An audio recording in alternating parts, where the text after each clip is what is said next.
I'm Chris Noble, and I'm part of a small group of farmers who live and work on family-owned farms here in upstate New York.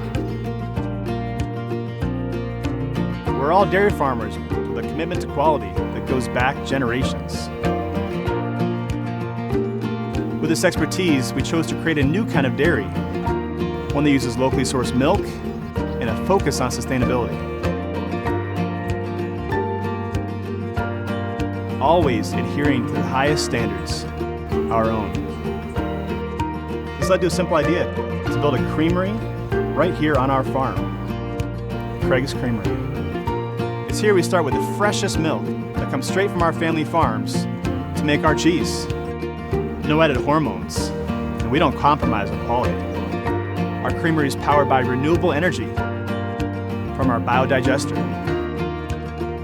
We can proudly say that this is local New York dairy at its finest because we made it right here.